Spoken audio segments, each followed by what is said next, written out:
हम बात कर रहे हैं क्वेश्चन नंबर 4.22 की। इसमें कहता है हमारे पास दो वेक्टर है आई और जे, जो हम पहले से जानते हैं कि वो एक्स एक्सिस और वाई एक्सिस को रिप्रेजेंट करते हैं, यूनिट वेक्टर है। What is the magnitude and direction of vector I plus J and I minus J. अब जरा ध्यान दो सारे बच्चे, आप एक काम करो, आप एक ए वेक्टर ले लो जो आई प्लस जे हो, और एक बी वेक्टर ले लो जो आई माइनस जे हो। ठीक है, अब वो हमसे कहता है what are the components of a vector. पहले तो ऊपर वाले क्वेश्चन रुको, what is the magnitude and direction of this. अच्छा जी, अब इसमें मैग्नीट्यूड और डायरेक्शन कैसे निकालोगे आप? अगर मैं आपसे ए का मैग्नीट्यूड निकालने को कहूं तो वो क्या होगा? वो होगा ए रूट वेक्टर का में स्क्वायर। एक मिनट, ए वेक्टर का स्क्वायर और उसी का अंडर रूट, ये कहना चाह रहा है बेटा? हाँ जी सर। ठीक है, तो अब मैं ए वेक्टर है क्या? आई वेक्टर। अगर मैं आई का स्क्वायर करूं और जे का स्क्वायर करूं, आई मल्टीप्लाई में आई क्या होता है? 1। जे मल्टीप्लाई में जे क्या होता है? 1। तो ए वेक्टर का मैग्नीट्यूड क्या आया? √2। अब मेरी बात सुनो, ए वेक्टर एक ऐसा वेक्टर है जिसमें आई प्लस जे आ रहा है। आई एक्स एक्सिस को रिप्रेजेंट कर रहा है और यूनिट वेक्टर है, और जे ये भी यूनिट वेक्टर है, वाई एक्सिस को रिप्रेजेंट कर रहा है। अगर मैं आपसे पूछूं आई और जे का मैग्नीट्यूड क्या है, तो आप मनी बताओगे? यूनिट वेक्टर का मैग्नीट्यूड क्या होता है बेटा? 1। यस हाँ सर। जी सर। है ना, आई का भी 1 और जे का भी 1। तो आप ये कह सकते हो कि भैया 1 का भी स्क्वायर और इस वाले 1 का भी स्क्वायर, तो वहां से भी आपकी वैल्यू √2 आती है।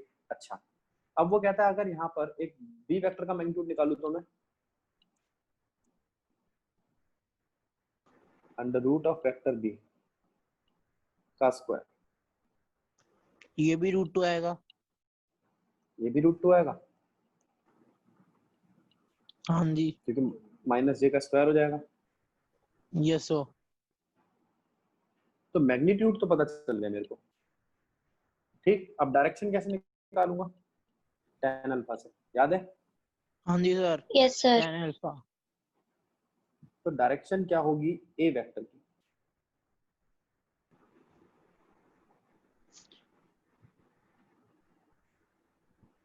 y बाय ए, यानी कि y के लिए y का मैग्नीट्यूड क्या? 1। 1/1 क्या आया आपका? 10 की किस एंगल पे वैल्यू 1 आती है? 45। ठीक, ऐसे ही अगर मैं b की बात करूं तो बेटा तो भी सर 45 ही आएगा, बट सर माइनस हो जाएगा। तो -45 आएगा। Yes sir.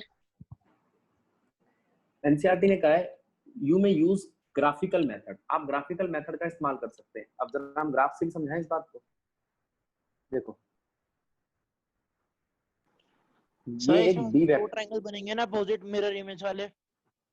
हाँ जी बेटा, दो ट्रायंगल बनेंगे ना जो मिरर इमेज होंगे एक दूसरे की, वाटर वाली। पता नहीं क्या कह रहा है, एक बार यहाँ देख। ये आई और जे है, देखो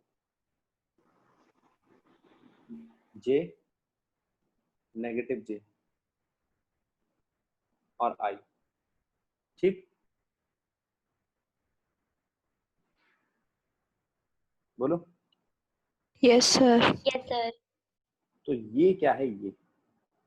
ये रिजल्टेंट है यस सर। यस हाँ जी सर। सर। पैरेललोग्राम का। इस पैरेललोग्राम का थीटा 90 है और अल्फा 45 है, अभी हमने निकाला है। अगर आप कहोगे कि भैया आपको कैसे पता आई प्लस जे का थीटा 90 या अल्फा 45 आएगा? अब मेरी बात सुनो, आई और जे दोनों है तो इक्वल 1 1, और इनके बीच में एंगल 90 डिग्री। तो उस हिसाब से करें अगर हम, तो यही बनेगा a square plus b square plus 2ab cos 90। बोलो। Yes sir. Yes sir. और tan अल्फा निकालो इनका तो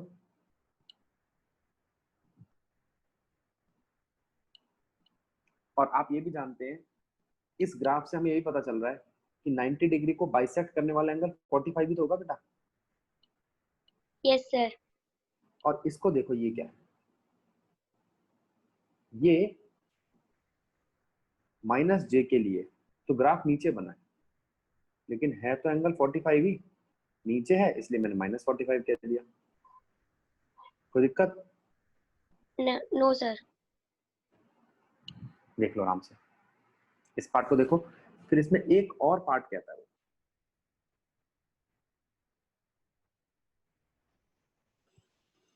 चलें आगे। Yes sir. देखो अब एक और पार्ट देखो क्या कहता है वो। इस पार्ट में कहता है कि अगर एक वेक्टर हो 2i plus 3j along the direction of i plus j, तो उसके कंपोनेंट्स फाइंड करो। What are the components of a vector A along the directions sir of आपका साउंड I क्लियर plus? नहीं आ अब इसी क्वेश्चन का एक और पार्ट आता है, उसमें देखो क्या कह रहा है।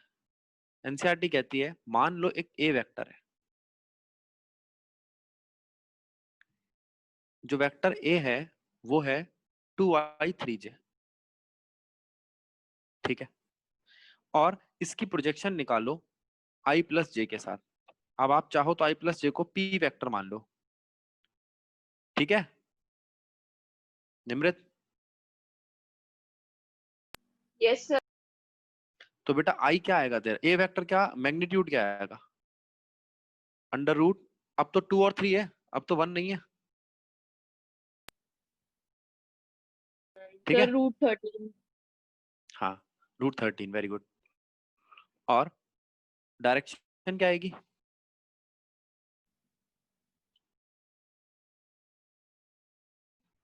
Three by two.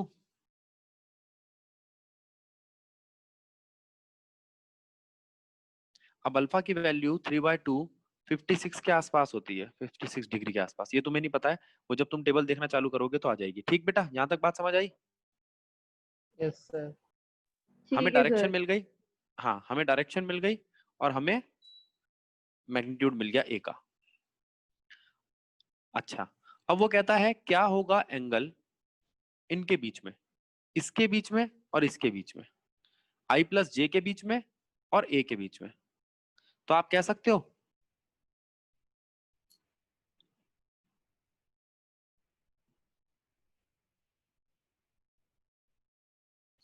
56 माइनस 45, बोलो।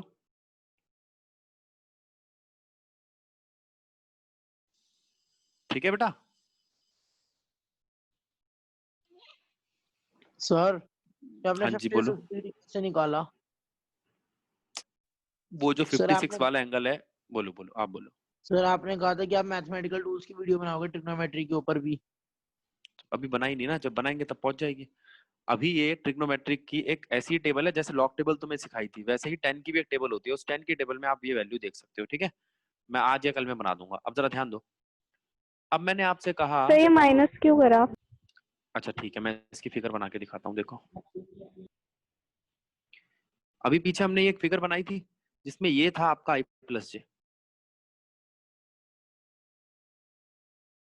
ठीक है बेटा? और ये है आपका वेक्टर ए, दिख रहा है?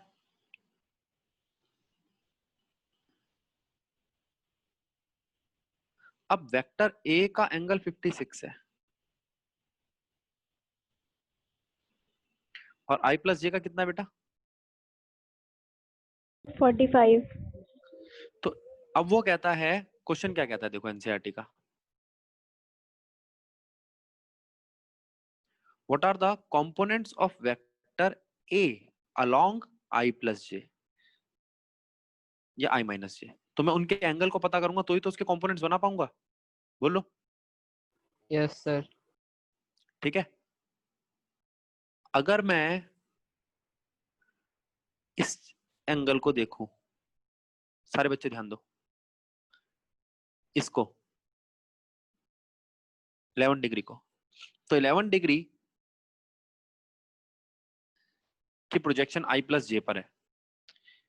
इधर ध्यान दो, अगर मैं वेक्टर रिजॉल्व करता हूं a, तो इधर साइन कंपोनेंट जाता है और इधर कॉस कंपोनेंट, ये बात ठीक है। यहां पर a cos थीटा आएगा, बोलो। Yes sir. और वो a cos थीटा क्या बनेगा?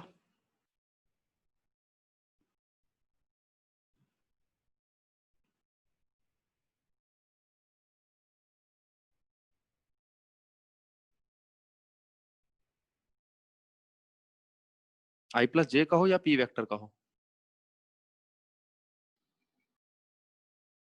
ये आएगा आपका a cos थीटा, p का यूनिट वेक्टर। अब ऊपर पहुंच जाओ, p वेक्टर हमने निकाला था बेटा, देखना i प्लस जे, पीछे इसको सॉल्व करके आ रहे हैं हम। अगर मुझे इसका यूनिट वेक्टर बनाना हो तो यूनिट वेक्टर क्या होता है?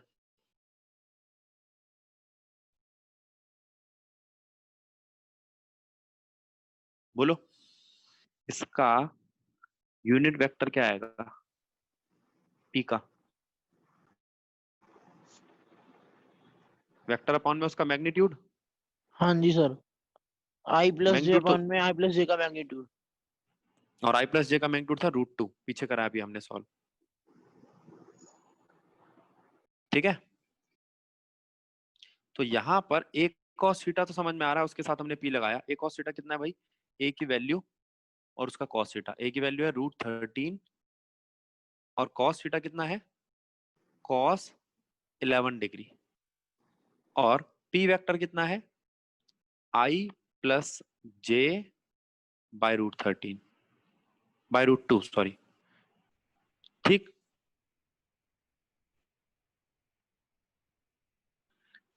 ठीक है बच्चों,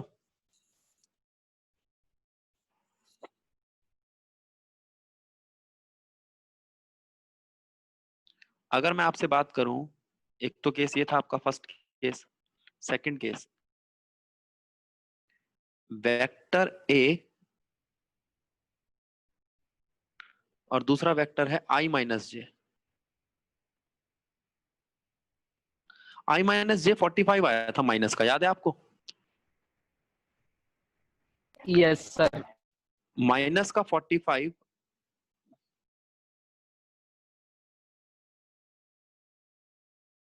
यहां तक माइनस का 45 और फिर 56, अगर मैं जोड़ूंगा तो टोटल एंगल कितना आएगा? उसको मैं थीटा डैश कह रहा हूं।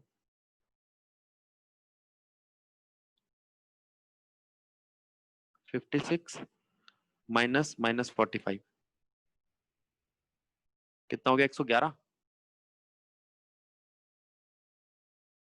बोलो। Yes sir. तो प्रोजेक्शन क्या आएगी?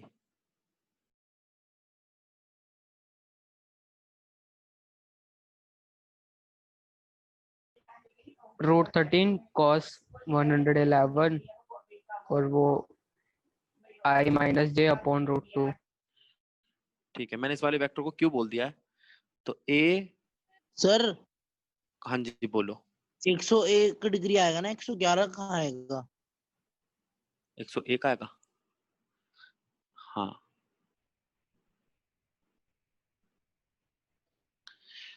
Is equals to a cos, एक वैल्यू तो जानते हो आप, √13 cos 101 i minus j by √2, ठीक है।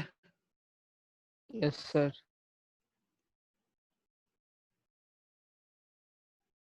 हिमांशी, हिमांशी बेटा यहाँ पर दो तीन चीजें दी हैं। एक तो एनसीईआरटी जिसे बोल्ड लेटर में लिखता है ना, वो वेक्टर होता है। क्या होता है? तो यहाँ a और b वेक्टर है और उसका magnitude less than equal to होगा वेक्टर a के मैग्नीट्यूड और वेक्टर b के मैग्नीट्यूड में। ये तुझे प्रूव करना है, ठीक है। Yes. कैसे करेगी? अब देखो मैंने फिर वो ये जब ग्राफ बनाया। इसमें से एक 0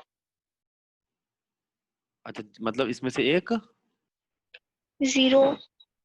कहाँ कंडीशन है बेटा ऐसी? इक्वल हो जाएंगे ना, अगर उनमें से कोई एक 0 होगा तो। हाँ लेकिन ये कंडीशन है थोड़ी, ये कैसे ऐसे अपने आप थोड़ी जीरो ले लेंगे?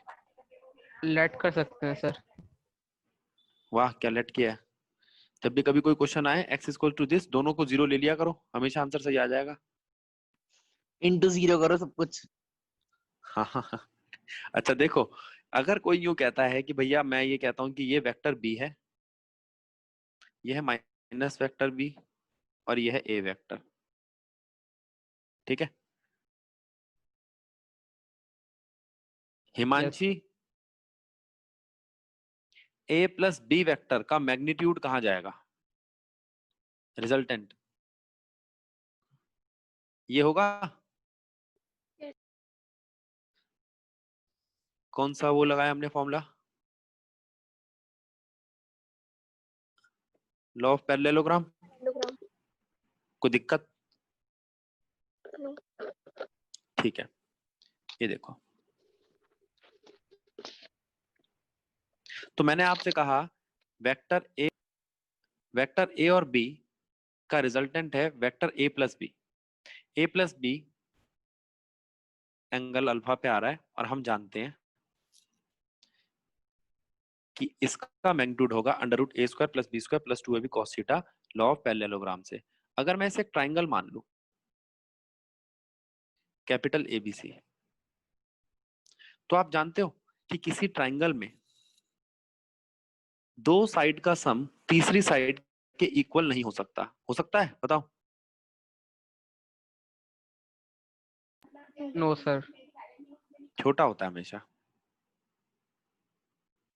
अगर मैं बात करूं ट्राइंगल की,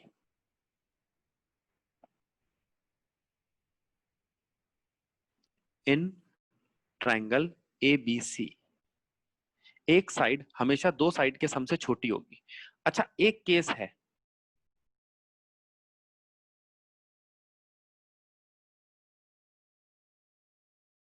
कोलिनियर पॉइंट्स होते तो क्या आप ये कह सकते हो कि AB इक्वल होता AC प्लस CB के? मेरी बात सुनो, कह सकते हैं। क्या आप ये कह सकते हो कि भैया ये दोनों जो आपने साइड लिए ना उसका आंसर ये, इसका सम हो सकता है तब जब ये तीनों के तीनों कोलिनियर हो? क्या हो? यानी कि कोलिनियर। ACB ऐसे हो। ऐसा तभी होता है जब इनके बीच का एंगल 0 हो जाए, ये पैरेलल लाइंस हो, तो वो ट्राइंगल नहीं होता। तो वो कहता है या तो वो ट्राइंगल बनेंगे तीनों मिलकर या इस तरीके के कोलिनियर पॉइंट बनेंगे। अगर मैं दोनों ही इक्वेशंस जोड़ दूं तो भी आपका ये इक्वेशन आती है, AB सम होने पर less than equal to AC plus CB आएंगे। बात ठीक है? बोलो। सर डायग्राम देख लो एक बार। कर रहा हूं। सर तो यहाँ पे ध्यान देंगे। अब इस ट्राइंगल में अगर मैं देखूं तो AB है कितना? AB है A plus b. A plus b नहीं है, A प्लस बी का मैग्नीट्यूड है। और AC क्या है? AC है वेक्टर A। AC है वेक्टर A और BC है वेक्टर B। दोनों आमने सामने है, इक्वल है। तो आप कह सकते हो कि AC की जगह पे मैं रख सकता हूं वेक्टर A और BC की जगह पे रख सकता हूं मैं वेक्टर B का मैग्नीट्यूड। क्या यही इक्वेशन मांग रहा था वो? देखो देखो फर्स्ट इक्वेशन हुई बेटा प्रूफ। Yes sir. ठीक है, एक तो ये बात हुई। इस केस के अंदर A प्लस बी का magnitude greater than equal to vector A का मैग्नीट्यूड माइनस वेक्टर B का मैग्नीट्यूड का होल मैग्नीट्यूड। ठीक है? Yes sir. अब पहले तो A माइनस बी ढूंढो। ये माइनस वेक्टर कहाँ है? ये रहा। इसको नीचे ले जाओ। ये माइनस बी दिखाई दे रहा है आपको, माइनस बी और माइनस ये ए वेक्टर, और रिजल्टेंट बन जाएगा ये, देखो। ठीक है, ठीक है।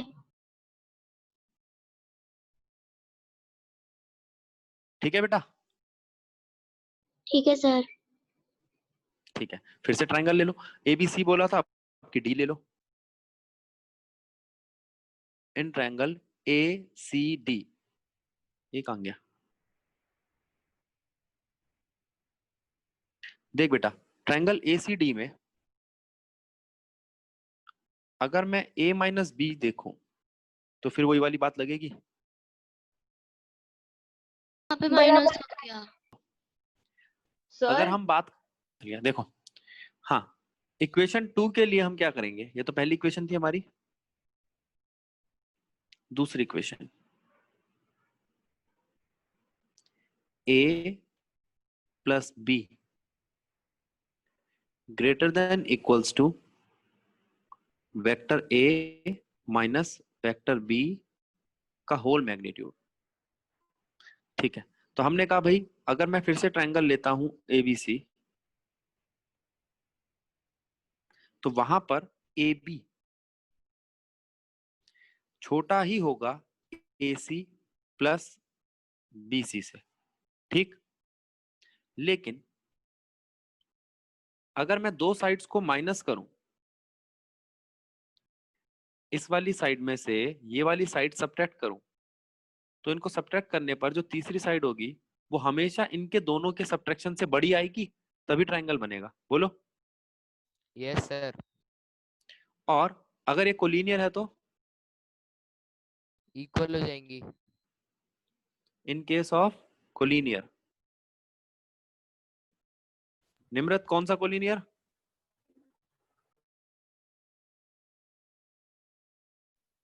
सर क्या? कौन सा कोलिनियर? तो हम कह सकते हैं A B less than equals to A C minus B C. और ए बी है क्या? ए बी है vector A plus vector b less than equals to vector a minus b. एक मेरी बात सुनो, क्या ऐसा नहीं हो सकता सब्ट्रैक्ट करने पर आंसर नेगेटिव आ जाए? हो सकता है? यस सर, हो सकता है। तो हो वो सकता आंसर नेगेटिव ना आए इसलिए मैंने मॉड लगाया है इसमें। ऐसा हो सकता है कि ए की वैल्यू छोटी हो बी से, हो सकता है जो पहली वाली लेंथ है वो 3 सेंटीमीटर हो, दूसरी वाली 5 सेंटीमीटर हो, तो वो नेगेटिव आंसर ना आए इसलिए होल पे मोड लगाया। ठीक है, सर, होल तो पे अब मोड इसे लगाना। डिफरेंस से शो कर सकते थे हम इसको। डिफरेंस मतलब?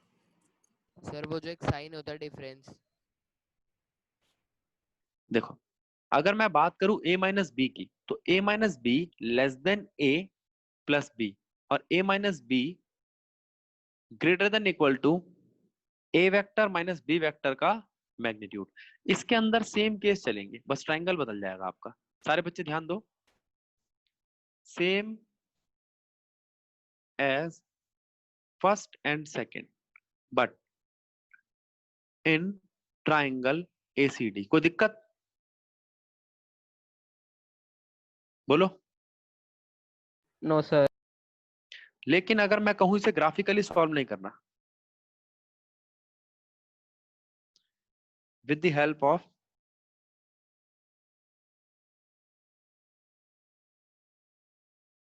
लॉ ऑफ पैरेललोग्राम, अब क्या करोगे?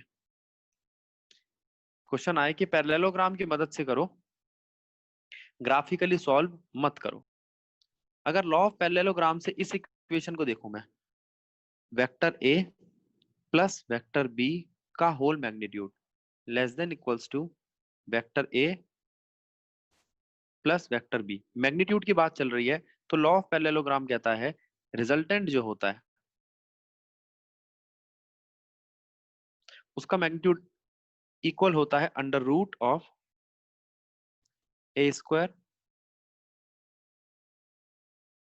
Plus B square plus 2ab।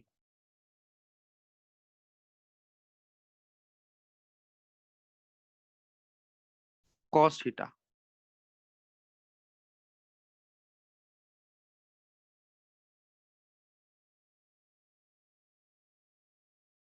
ठीक है बेटा। Yes Yes, sir. sir. एक तो ये चीज I A square plus B square plus 2ab cos theta. अब इसमें cos थीटा की क्या क्या वैल्यू हो सकती है? अब cos थीटा की वैल्यू क्या हो सकती है? या तो आपकी थीटा की वैल्यू हो सकती है 0 डिग्री। थीटा की वैल्यू अगर 0 डिग्री होती है तो a प्लस बी का मैग्नीट्यूड इक्वल हो जाता है इस वैल्यू के, यानी कि a प्लस बी के। रिजल्टेंट आपका बराबर आ जाता है पॉसिबल नहीं है। बच्चों। और अगर थीटा 0 से बड़ा है तो cos की वैल्यू जैसे जैसे बढ़ती है 90 की तरफ, जैसे जैसे थीटा की वैल्यू 90 की तरफ, cos थीटा की वैल्यू 1 से छोटी हो जाती है। कोई दिक्कत? No sir. No sir. cos की मैक्सिमम वैल्यू 0 डिग्री पे होती है, फिर धीरे धीरे करके गिरने लगती है। इसका मतलब अब a प्लस बी के सम से छोटा होगा। Vector a plus vector b से छोटा होगा। और अगर इन दोनों इक्वेशंस को मैं जोड़ दूं तो भी वही आता है। तो जो पीछे हमने इक्वेशन ग्राफ से करी थी, अब हमने किससे कर ली? क्वेश्चन आता है या तो लॉ ऑफ पैरेललोग्राम से सॉल्व करो या ग्राफ से सॉल्व करो। तो बोलो दोनों तरीके आ गए।